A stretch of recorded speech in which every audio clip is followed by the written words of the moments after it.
Olá, boas-vindas a esta nossa conversa. Hoje a gente tem em mãos um material que, olha, desafia e fascina. São trechos de Aprendendo da Experiência, do psicanalista Wilfred Bion. Sabe aquela sensação de que algumas experiências, especialmente as mais difíceis, parece que não ensinam nada pra gente, ou pior, deixam a gente confuso, repetindo erros? Exato. É um pouco disso que a gente vai investigar hoje. É isso mesmo. O Bion ele vai fundo nessa questão, né? Porque é tão difícil, às vezes até doloroso, aprender de verdade com o que a gente vive emocionalmente. Ele não dá receita pronta, não, mas ele ajuda a gente a entender como a mente tenta, ou às vezes falha, né, em processar a realidade, as emoções mais cruas, o próprio ato de pensar. A gente vai explorar umas ideias centrais dele, tipo o que ele chamou de função alfa, e o que acontece quando ela não funciona muito bem. Parece denso, eu sei, mas a ideia aqui é justamente tentar traduzir esses conceitos para algo que faça sentido para nossa experiência, sabe? A gente quer entender melhor por que aprender pode doer e o que rola nos bastidores da mente nesse processo todo. Isso. Então vamos lá. Por onde a gente começa a entender essa dificuldade em aprender com a experiência?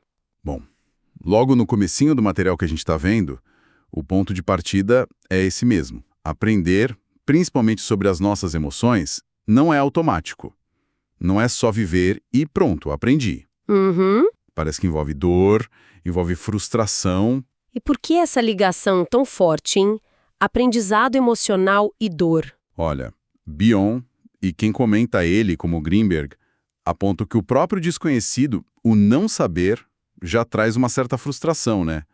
Quando uma emoção muito forte bate na gente, medo, raiva, uma perda, ela é, no começo, uma coisa bruta que desconcerta. Sim. Lidar com isso, tentar dar um sentido, exige um esforço da mente que pode ser doloroso.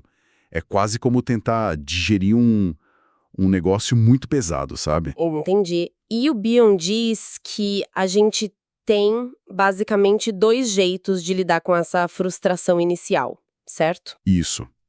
Ele sugere um caminho que leva para o crescimento, modificar a frustração. O que seria isso? Aguentar a tensão, a espera, a confusão do começo e usar essa energia para desenvolver o pensamento, para tentar entender o que está acontecendo. É tipo segurar a batata quente até descobrir como esfriar ela. Boa analogia. Exatamente. O outro caminho é evadir-se da frustração. É não aguentar o incômodo e tentar se livrar daquilo rápido. E como seria essa evasão? Como a gente faz isso? Bom, pode ser por ação impulsiva, fazer qualquer coisa para não sentir, sabe? Ou então por meio de fantasias de onipotência, tipo negar a realidade que dói, acreditar que aquilo não afeta a gente ou que a gente tem controle total, é uma fuga do processo de pensar sobre aquilo. Ok, então tem essa tensão inicial. Para quem segue o caminho de tentar modificar a frustração, como é que a mente trabalha essa experiência emocional mais bruta? Aí entra a tal da função alfa, não é? O que ela faz assim na prática? Pensa na função alfa como se fosse o sistema digestivo da mente. Ela pega as impressões sensoriais cruas, as emoções viscerais, tudo aquilo que impacta a gente no momento, o Bion chama isso de elementos beta, e transforma em algo que a mente consegue usar. Ah, Esses produtos da digestão mental são os elementos alfa. elementos alfa. Então seriam as experiências que já foram processadas. Tipo pensamentos, sentimentos que a gente consegue nomear, ou até imagens de sonho. Exatamente isso. Os elementos alfa são como os nutrientes que a gente absorve depois da digestão. Eles podem ser guardados na memória, né, consciente ou inconsciente, podem ser usados para pensar sobre a experiência, para sonhar de um jeito mais elaborado, para construir histórias sobre o que aconteceu. São as experiências que foram, de algum jeito, simbolizadas, tornadas pensáveis. E os elementos beta, a matéria-prima? O que acontece se essa função alfa falha? Se essa digestão mental não rola direito? Como a gente sente isso? Aí a coisa complica. Os elementos beta que não são processados, eles não somem. Eles ficam ali como sensações brutas, sabe? Indiferenciadas. O Bion diz que eles são vividos como coisas em si, não como representações de algo. Que esquisito isso. É tipo sentir um terror que te domina, mas sem conseguir pensar, estou com medo de X. É só o terror bruto. Talvez uma sensação física que oprime, uma angústia sem nome. Eles não servem para pensar ou sonhar de um jeito construtivo. Que sensação horrível que deve ser. Ficar com essa indigestão mental. E o que a mente tenta fazer com esses elementos beta, então, já que não consegue processar? A tendência, segundo Bion, é tentar expulsar isso, evacuar. E é aqui que entra um mecanismo que ele explorou muito, a tal da identificação projetiva. Ah, já ouvi falar disso. Simplificando bastante, é como se fosse uma fantasia inconsciente, mas que pode ter efeitos bem reais nas relações, viu? De colocar esses sentimentos que a gente não suporta, esses elementos beta, dentro de outra pessoa. É uma tentativa de fazer o outro sentir aquilo que a gente não consegue conter ou processar aqui dentro. Entendi. Quer dizer, eu não dou conta dessa angústia, então, de algum jeito, eu jogo ela em você para que você sinta ou lide com ela por mim. É isso. Isso, essa é a ideia central. Outro jeito de evacuar seria o agir, o acting out. Uma descarga da tensão pela ação, em vez de elaborar pelo pensamento. A falha em processar leva a essa tentativa de se livrar do conteúdo tóxico, muitas vezes jogando ele no ambiente ou nas relações. Essa capacidade de usar a função alfa parece então ser a base para ter uma vida mental mais rica, né? Para poder sonhar, refletir.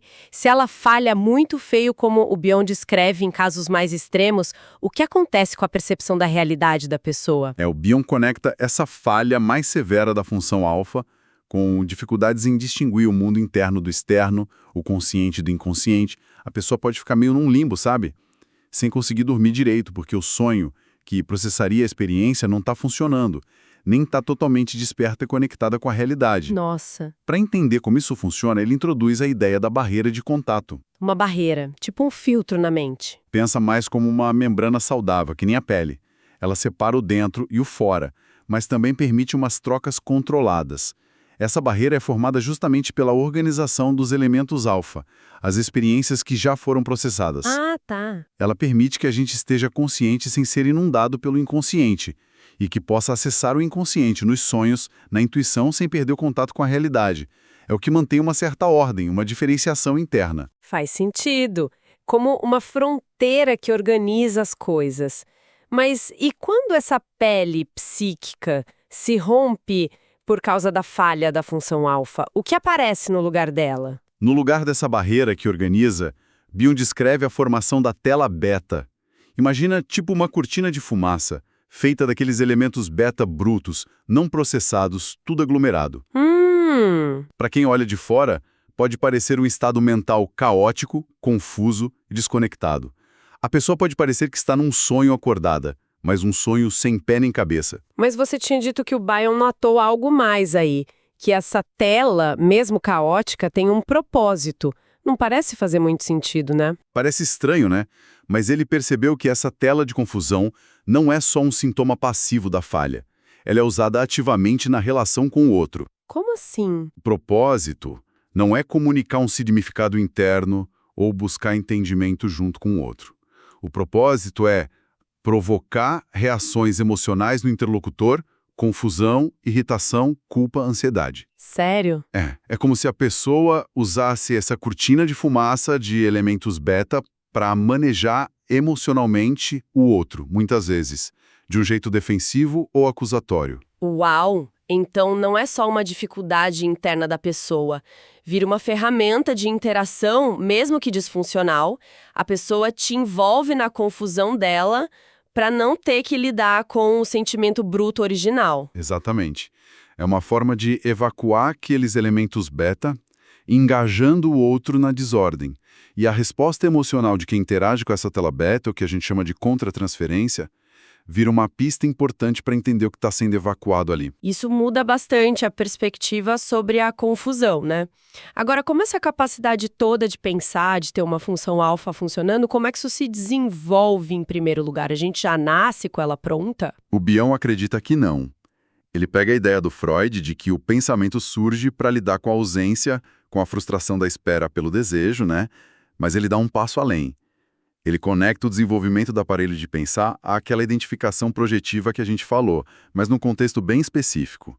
A relação inicial do bebê com a mãe, ou com o cuidador principal. Mas como a identificação projetiva, que parecia ser só para se livrar de coisa ruim, ajuda a construir o pensamento? É que Bion diferencia dois tipos.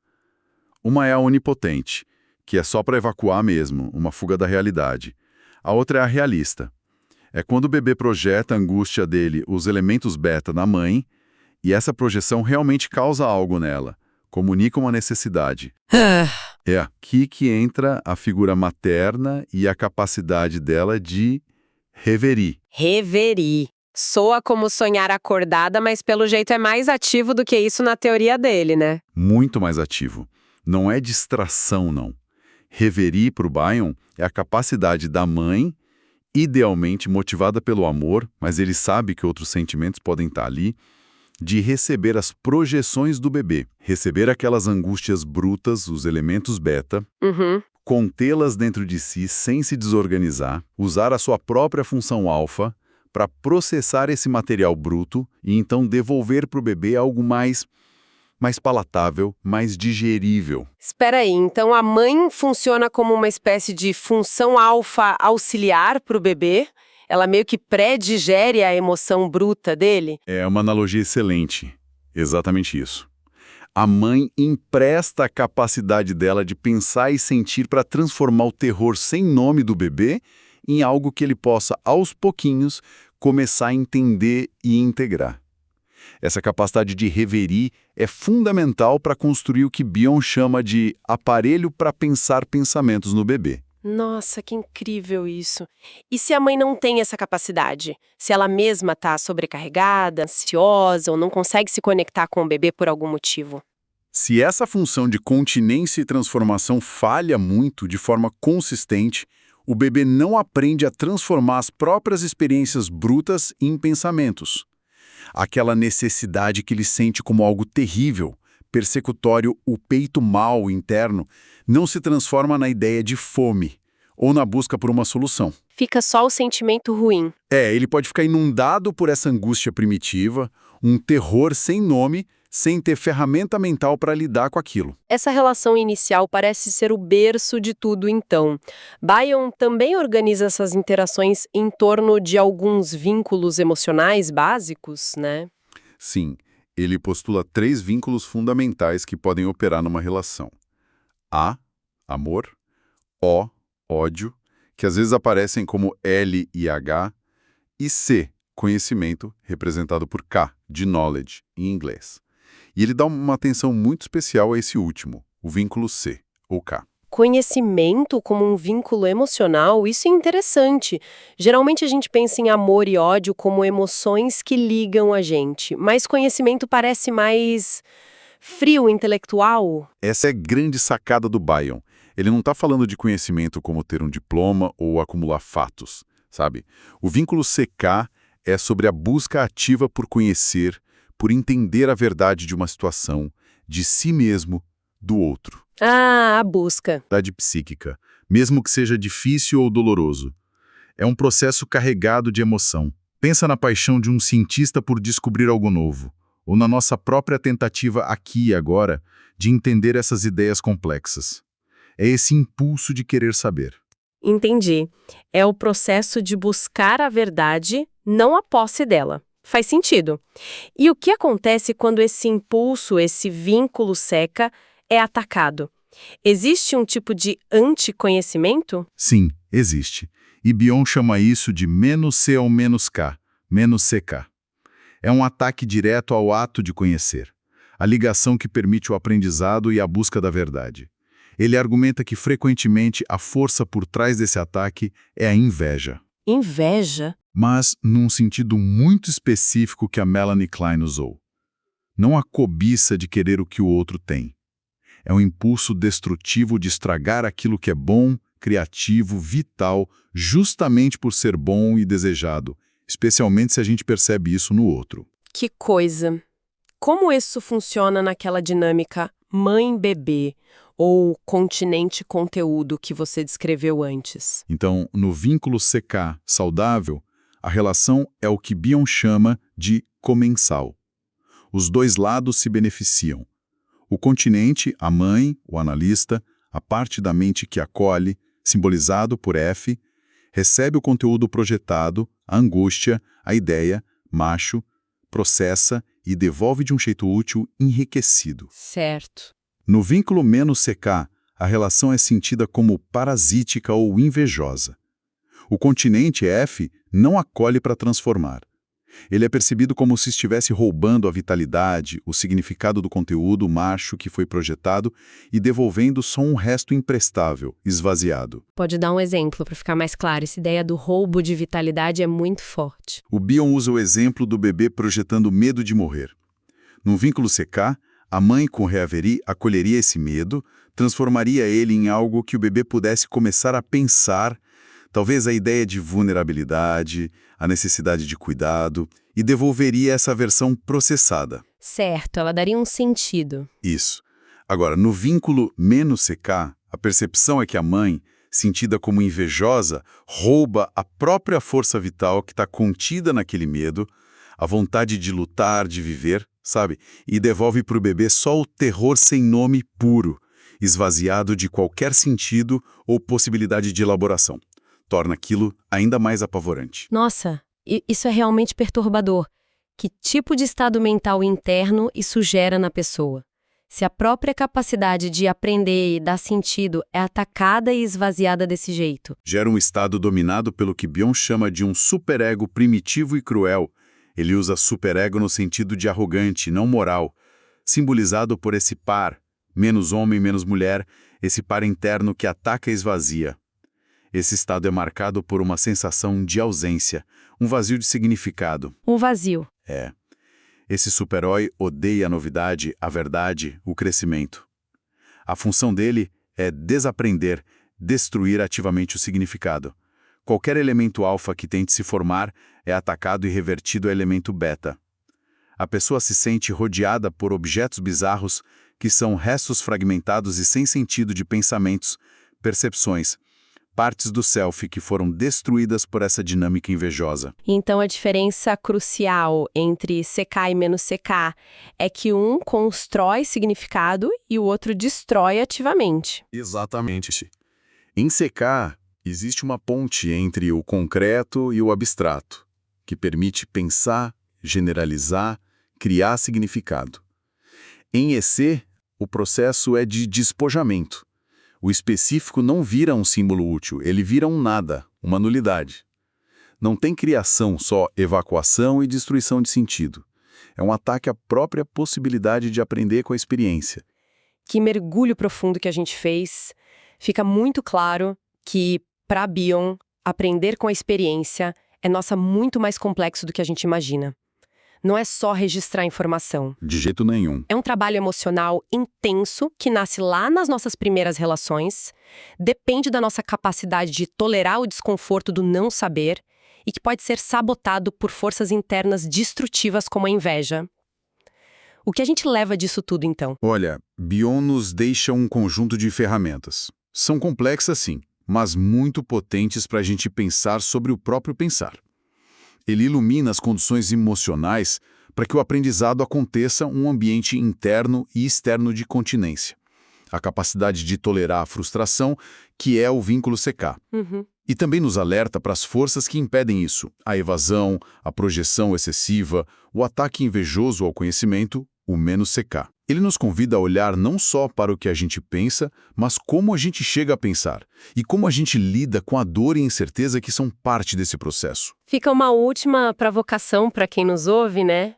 Para pensar depois. Exato. Pensemos numa situação recente, onde aprender algo novo ou lidar com uma emoção difícil pareceu particularmente árduo, talvez até bloqueado.